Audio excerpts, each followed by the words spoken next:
Welcome to this discussion of the research enterprise at Indiana University. My name is Terry White, and I'm the Senior Associate Director in the IU Office of Research Administration, usually referred to as ORA. My staff primarily reviews and submits grant proposals on behalf of Indiana University. Other services provided by the Office of Research Administration include post-award account creation and award management, and the review and acceptance of a variety of research-related contracts within the IU system. ORA is concerned with external relationships, including external funding. We report to Vice President Fred Cate. Today I'll be chatting with you about the services provided by ORA. Indiana University is a multi-campus, multifaceted research institution with world-class academic programs and the state's largest medical school. Supported by research leadership, administration, and partners around the state, IU faculty and their teams carry out research studies, experiments, and creative activities that make sense of the world around us. The mission of the Office of Research Administration is to provide exceptional support for IU's research community in order to catalyze research productivity and protect the institution and its research community from risk. ORA is system-wide, serving all the IU campuses and medical education centers. Over $2 billion in proposals for external funding are submitted by IU investigators every year, and we receive about $600 million annually in awards. By comparison, Indiana University's operating budget is about $3.5 billion.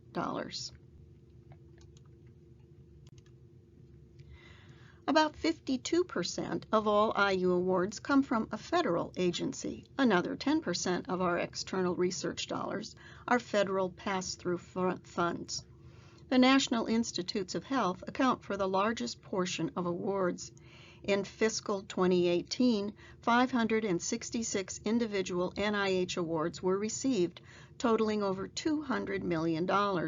Roughly one-third of the IU external research dollars stem from that one source. Naturally, NIH's rules and requirements impact the design of our systems, and their regular deadline schedule is extremely important in the local research community. IU proposals are submitted by a wide range of faculty. About 4,000 new proposals are submitted every year through the Office of Research Administration, and they reflect a range of interests. We receive and review proposals that send mice to space to understand bone disease, and proposals that examine food deserts.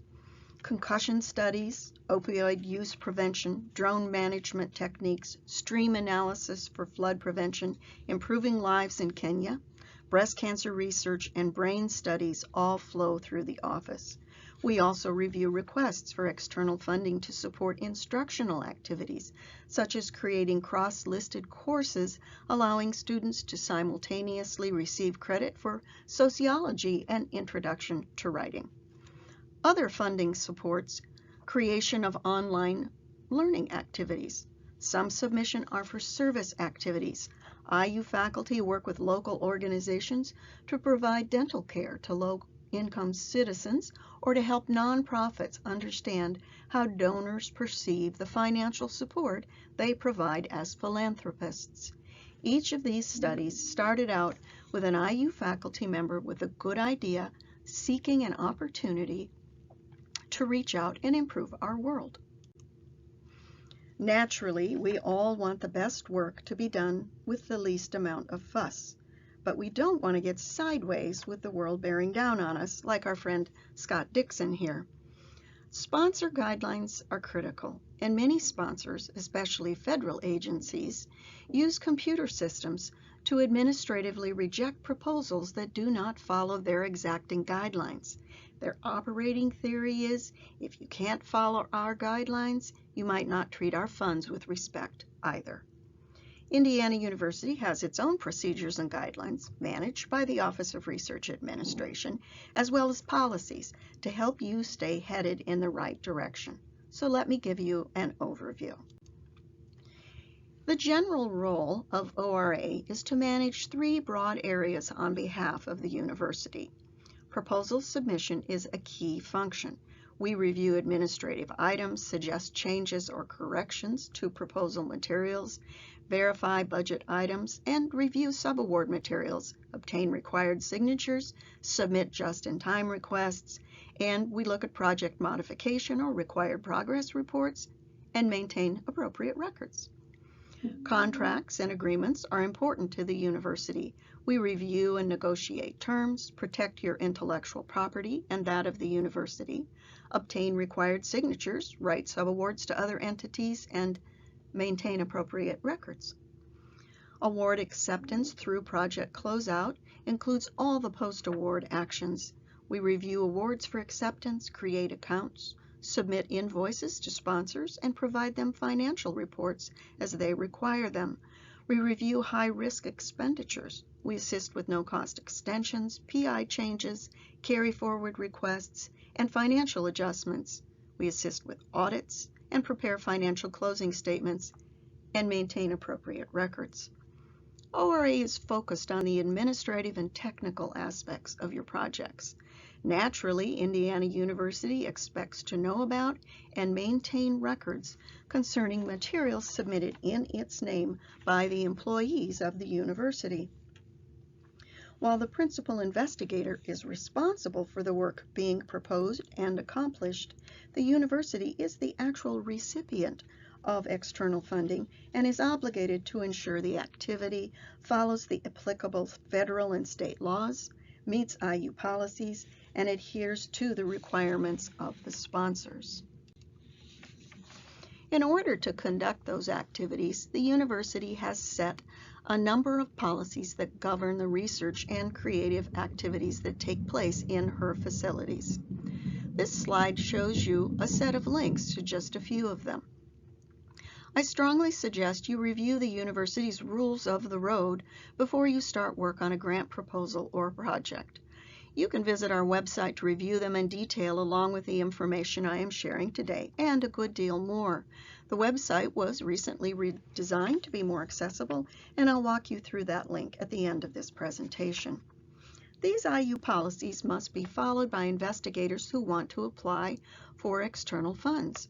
IU has rules concerning who may be an investigator and policies regarding conflict of financial interest and conflicts of commitment. The use of university resources, its intellectual property, who is allowed to sign documents and what documents they may sign, and our facilities and administrative or overhead costs, or sometimes called indirect costs, are each covered by IU policies too.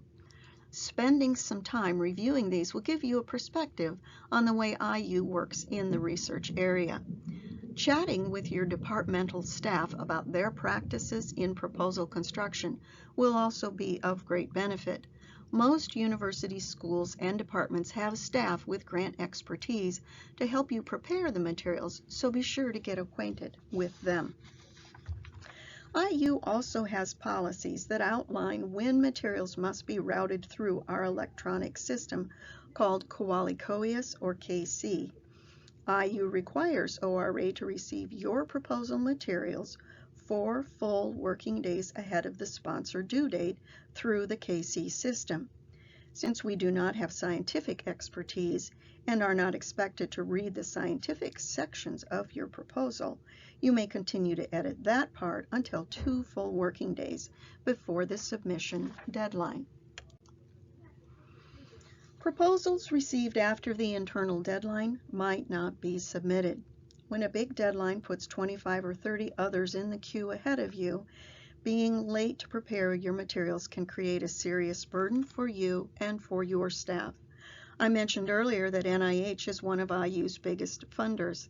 The February 5th deadline alone brought over 90 proposals to our office. Please protect yourself by being timely in your work.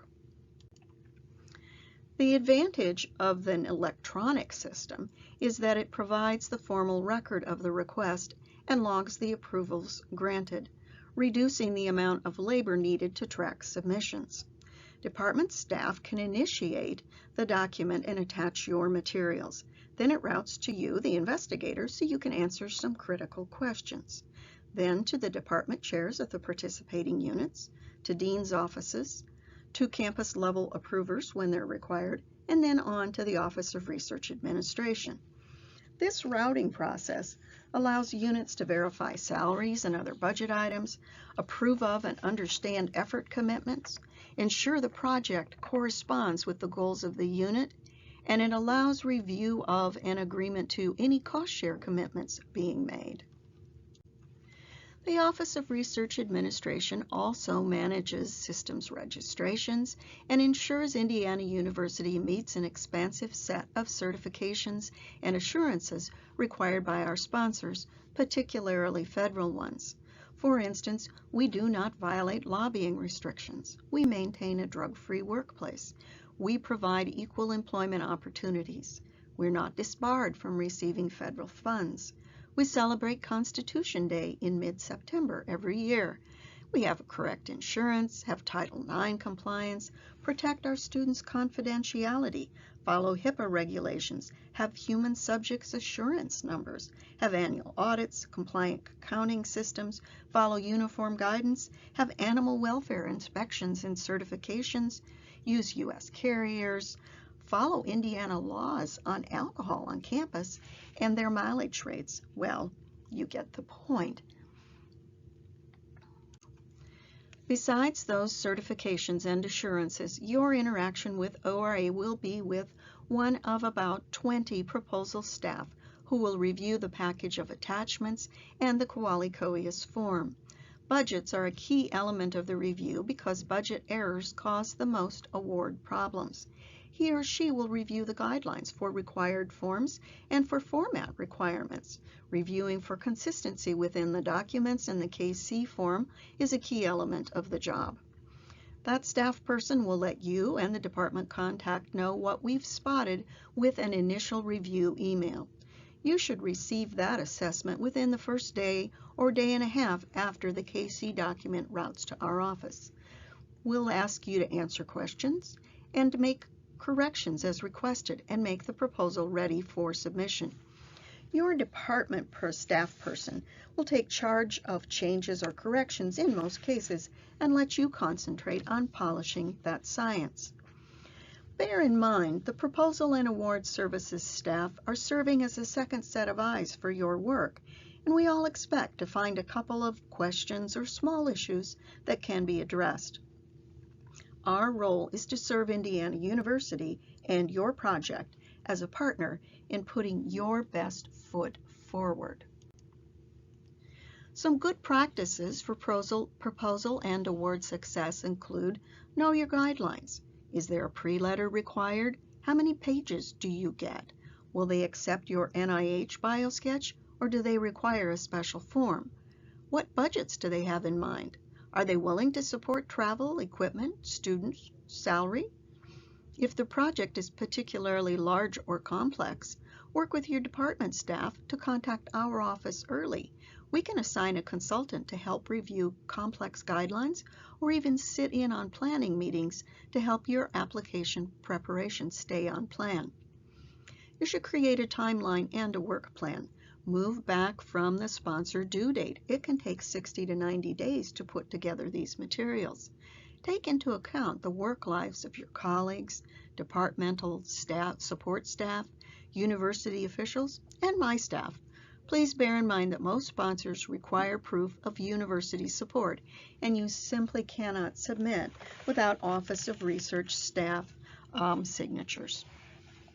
When you receive an award notice, read the award letter or contract and ask questions. It's important for you to be in control of your project, both as a researcher and as the administrator. You have the responsibility, so make sure you have the information you need for success. If you will need staff hired or graduate students, find out how that's done and how long it will realistically take. If you will need equipment, supplies, or have other expenses before the paperwork arrives, explore an advanced account. If the award is for less than you had planned, reassess your project. ensure you can manage and adjust your IU budget lines to make sense with the awarded amount. And of course, share those with our office so we can prepare the appropriate paperwork. Keep an eye on expenditures and effort because there are many federal laws that require reports on those elements. And if you have a transfer project from another university, you'll need the services of the Office of Research Administration to assist in making that project move over here. Now, I'd like to turn our attention to research contracting. Many of you will receive contracts in your capacity as a researcher that will require our office to review and sign off. We have a team of 16 contract professionals in our research contracting division. Contract officers will negotiate terms and conditions of sponsored research and service awards, as well as a variety of ancillary agreements, which we'll turn to shortly. Most importantly, at the heart of our negotiations on your behalf is always advocacy. We make sure the terms we agree to comply with Indiana University policies and applicable laws, but we also get to know the projects we're supporting so we know how to best protect our faculty. And the concerns that we know you'll have are generally publication, future use of research results, and protecting what you create and do best for your benefit. Additionally, we work closely with other administrative offices on issues like rights and data, indemnification, information security, and licensing of university intellectual property. Now, let's look more closely at a few of the different exchange agreements ORA negotiates on behalf of our faculty. We sign agreements for the exchange of information, materials, and research data. First are non-disclosure or confidential disclosure agreements. These contracts are used when a potential sponsor, usually from industry, wants to share proprietary information with one of our faculty. These can also be used when you want to share non-public information with potential collaborators. NDAs provide protection against the unauthorized disclosure of proprietary information for a period of time. As a faculty member, you will be asked to sign and acknowledge your responsibilities under the NDA. Next are material transfer agreements. This is a contract between a provider and a recipient of research material, and it may be with other universities, the government, or commercial organizations. Often, the sharing of research products is critical to continuing progress in science, and it is the university's intention to facilitate the exchange of material for your benefit. To protect the materials and the rights of the two parties with respect to publication, freedom of research, and intellectual property, we manage these transfers through material transfer agreements. Finally, we also manage data transfer and use agreements. Data sharing is an important way to increase your ability to analyze and translate data into meaningful reports, tools, and knowledge. Sharing data between institutions also discourages duplication of effort in data collection while encouraging accountability and transparency. ORA negotiates and signs data sharing agreements to clearly document what data are being shared and how the data may be used. Research contracting also drafts all outgoing subawards for research. This contract is used when a portion of an IU research project will be performed by another organization. A subaward is the legal mechanism by which we flow the responsibilities and money to the other organization. To qualify as a subaward, the subrecipient must have responsibility for programmatic decision-making and include a clearly defined, intellectually significant statement of work to be performed by the subrecipient. The subrecipient's statement of work is performed by its personnel using its own facilities and researches and is usually at the subrecipient's site. For each subaward Indiana University issues, we must also conduct a risk assessment of the organization we will be working with. This is required under uniform guidance. As the custodian of federal award money, IU has a responsibility to ensure our subrecipients' expenses are allowable, just as the federal government ensures IU's expenses are allowable. Therefore, each year, ORA reviews each organization we plan to give federal funds to in order to determine the likelihood they will comply with the government's regulations. If you receive federal funding and plan to work with an investigator at another institution, you may reach out to ORA to ensure you're collecting the proper information and materials to ensure there is no delay in issuing your subaward. Please be sure to visit the website for the research office. That's research.iu.edu. Besides general information and contact links to the Office of Research Administration, the site includes sponsor links and access to other ways to locate appropriate sponsors for your projects. It also has institutional data and sample sponsor forms and sample budgets. Our rates are there. There are conflict of interest forms. The policies related to research and external funding can be located on the site. We have application information for the Human Subjects Office, IACUC for animals, and the biosafety work. There are also links to the Koali-Koius modules and forms for our advanced accounts, material transfer agreements, and subaward requests. You can also email our office, iuprop@iu.edu, for questions, and you're welcome to email me personally at twhite@iu.edu. As I close, I'd like to ask a favor of you. In January of 2018, the research community at Indiana University lost a valued colleague and friend to complications of the flu. Please honor Carly by getting a flu shot. There are locations all over the IU campuses every fall where you can get one for free as long as you have an IU ID. Send your colleagues and send your students too. Thank you for this opportunity to talk about research at Indiana University, and I look forward to seeing your proposals and research contracts and those awards in our system.